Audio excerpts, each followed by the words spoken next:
Like I think I've been playing the guitar since secondary 2. So I think safe to say that maybe music has been a big part of my life growing up. I think it's something that helps me to express my emotions when words cannot do it. Yeah. Previously, when I was like interning in church, then like I kind of did some like guitar worship tutorials, stuff like that. Yeah.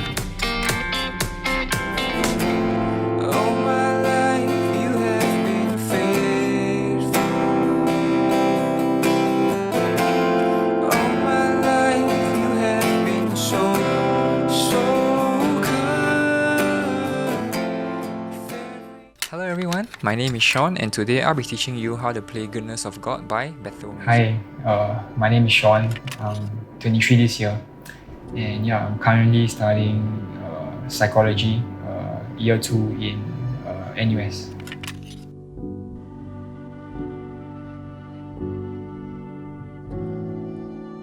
January 2019, it was when I started to experience like a bit of pain, a bit of nausea, and a bit of vomiting. Yeah, then like there's just this like sense of bloatedness in my abdomen area. My mom decided that I should go and see the doctor. Like yeah, he told me that I should go to the A&E immediately kind of thing. Yeah, I think I was definitely shocked, definitely scared. I guess like deep down I knew that like there probably was something, but I just didn't know like how serious it was gonna be lah. They told me lah that it's that like what I have was like a internal bleeding of the kidney from like a benign tumor. Yeah, and then apparently like this internal bleeding has gone on for like quite long because the size of the blood clot is quite big lah. Yeah, if I'm not wrong, the size then was probably about like 28 cm in diameter. Yeah, so that's like a yeah, it was like a basketball lah. Like honestly in my stomach. Yeah, I was just fearful of everything because like it's just something new, something not normal, something that will like sort of like disable me for a while. Yeah, and like just cause a disruption in my life. Like I think I was just generally discouraged from like moving around. So maybe even going out for a meal and like meeting friends. I took like a leave of absence from school lah. Yeah, so I think after everything, I only went back to school in like week 10 and stuff like that. Yeah, so like the first 10 weeks were like just studying from home lah.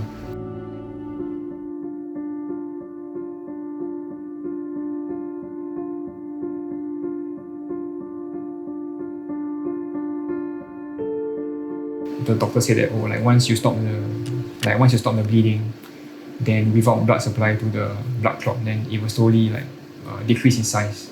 Like the body will like reabsorb it lah, kind of thing. Yeah, then so things looked like they were going fine from like Jan towards like May. Yeah, then I was scheduled to see the doctor in about August, I think, to follow up with my case. Yeah. But then like I think somewhere in June or July, then like I noticed that like the blood clot seemed to have like grown in size again. So basically like after decreasing in size for about 4 to 5 months, then after that like it increased in size again lah. Yeah, and then which wasn't normal. Like it wasn't supposed to happen.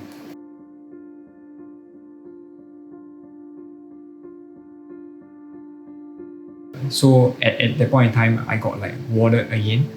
But this time it was to do like tests because I think from whatever that was mentioned, the doctor sort of like suspected that like maybe it wasn't like maybe it's not a case of internal bleeding of a benign tumor. Yeah. Like things seem to be going better, but then like maybe after 5 months, 6 months, then like something else came up lah. Yeah, and then yeah, so was just trying to wrestle with my thoughts and my emotions lah towards everything. Yeah, and I remember at the time just nice, like after the consultation was like church camp. Yeah, so I think after going to the doctor and doing all the scans, then I went for uni camp lah. Yeah, and then yeah, but actually when I went for uni camp, I wasn't feeling the best like physically. Yeah, like I think got tired quite easily. Yeah, I just felt like something that I wanted to do, like to just feel a bit more normal. Yeah, to be able to just go and do the things that I like, that I find meaning in lah. Yeah.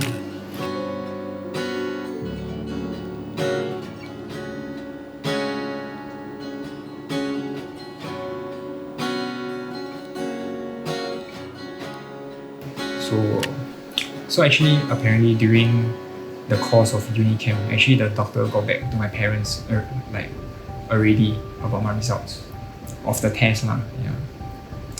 Yeah. Then as we were having a meal, then they just told me the news that like actually from all the scans and from the biopsy that actually like this blood clot inside me, this mass inside me, it isn't really a blood clot, but it's actually like a tumor. Yeah, and like it is a cancerous tumor. Yeah, then I think at that point in time I didn't know how to react. Yeah, I think firstly because it was just like a very sudden news.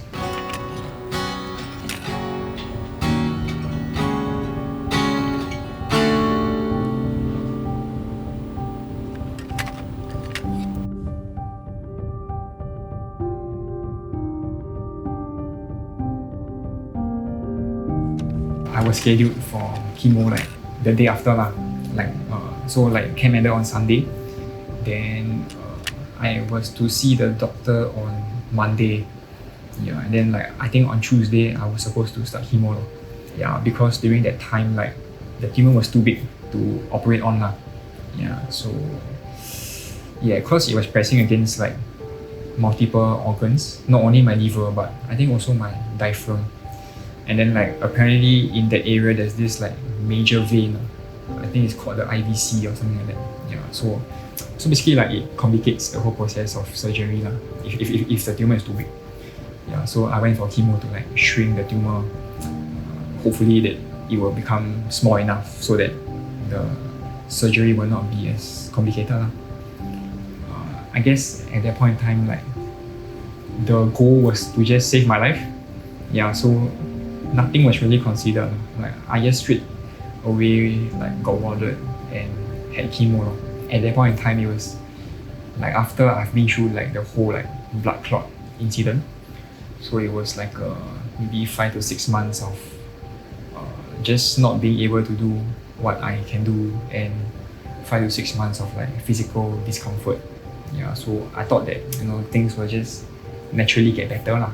I guess it just seems like things piling on top of each other, and then like I think at that point in time like, I just wondered like like how much can I take? Yeah, I'm still young and like I'm still healthy, so like and like I try to like take care of my body as much. Like I exercise, I don't drink a lot, or like I don't smoke kind of thing. Yeah, so then like it just seems a bit like puzzling to me, like why is this happening? A part of me thought that it was something that I did lah to my body and stuff like that, like just maybe doubting or blaming myself.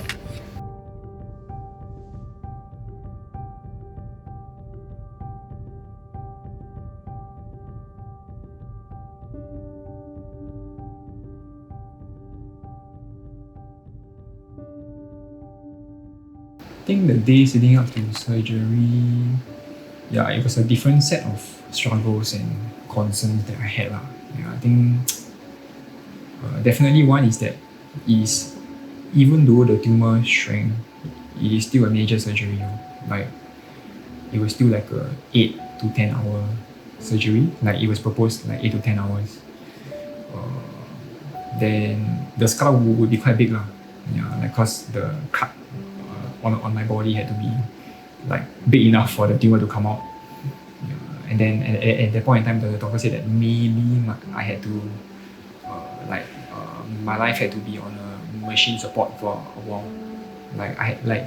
There was a chance of a bypass surgery lah.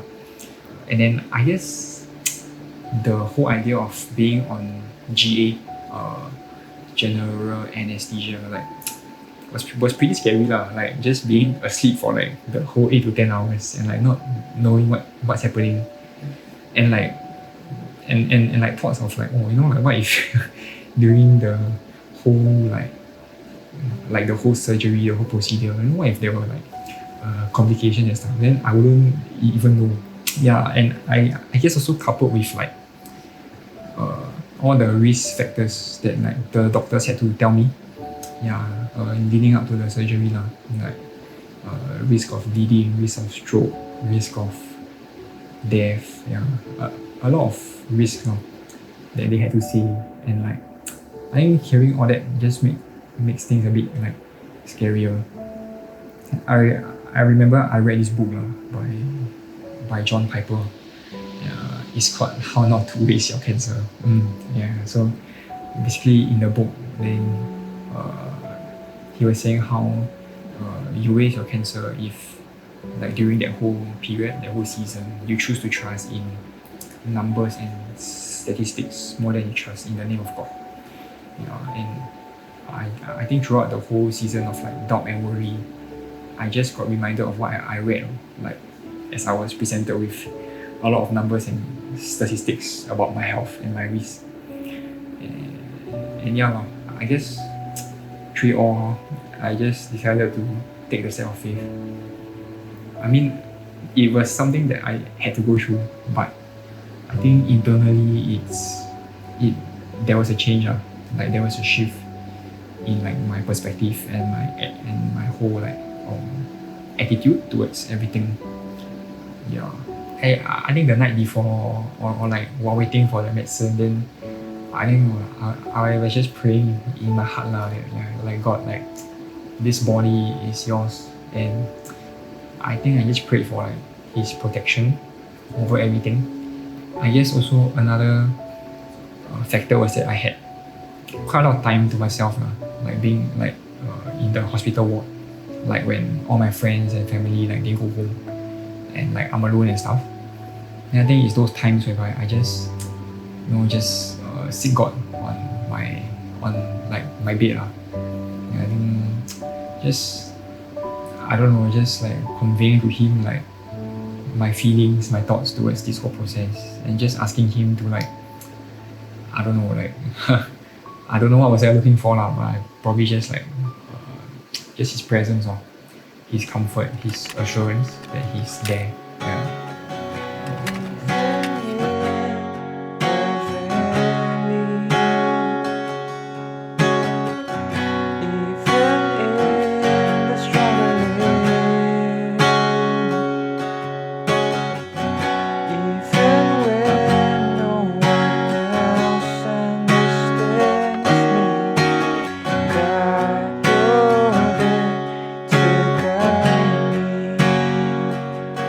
I just got this like divine moment lah, like I just suddenly had a lot of words in my mind and like a melody, and so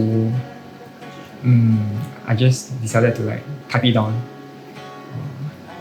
I think it was just my heart cry to God in that period, and I guess it was also just like self-preaching to myself like truths of God, but I guess in the form of a song. So I think as I began to like sing it quietly and without any instruments, I think it just felt very comforted, very assured. Like it just felt very personal to me. Like it's words that God gave me Himself for my soul, and my spirit. And I think as I sang them, then yeah, just God did something in my heart.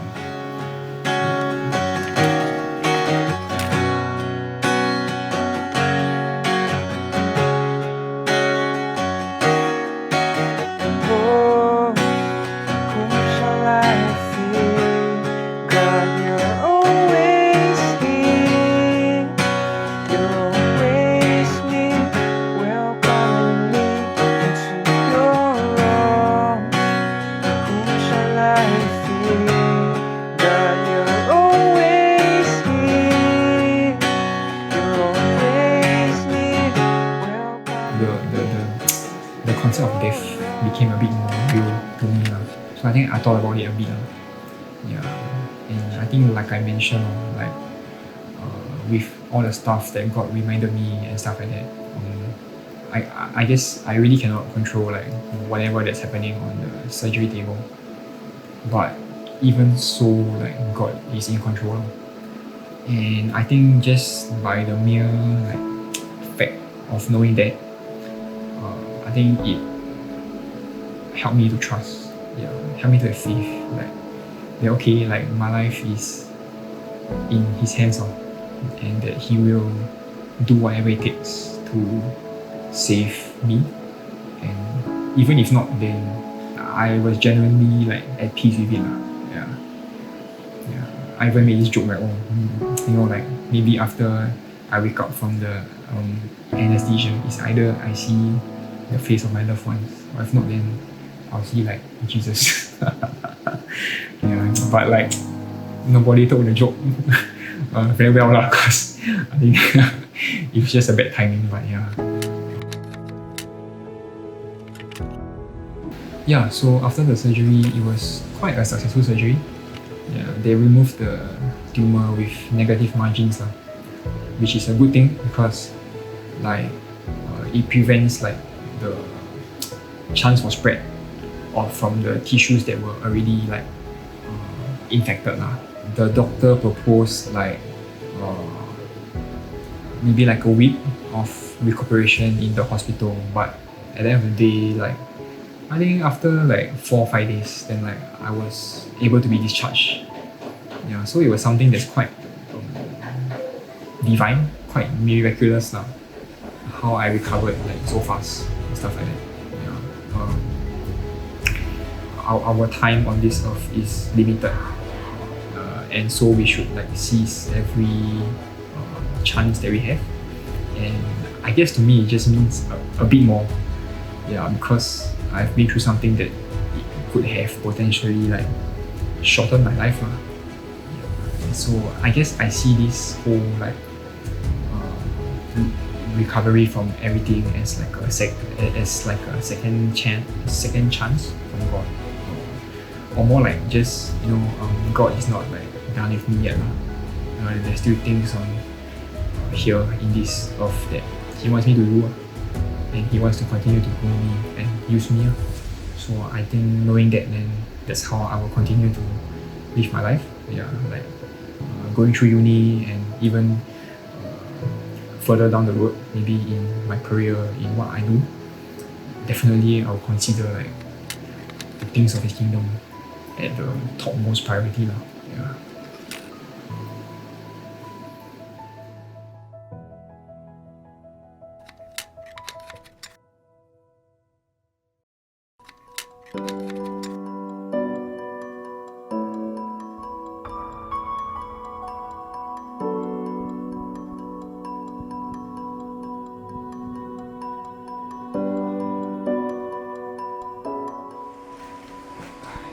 The end of October this year, 2020, then after one of my routine scans, like I got a call from my doctor. Like, yeah, so actually, I think once I saw the call, or more like once I picked up the phone and then it was the doctor, I think just my whole like mood just dropped lah. Cause normally when a doctor calls, it's not very good news. I think I just didn't want to hear it lah. Yeah, like I just didn't want it to be true. Yeah, so apparently like my doctor called and then he just said that he saw something in the scan.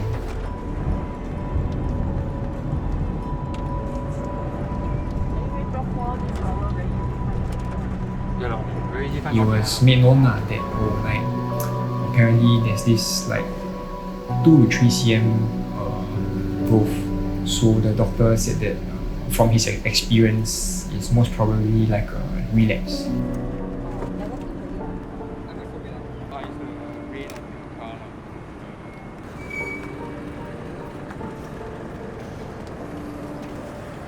And I guess being able to having journeyed with God through the past season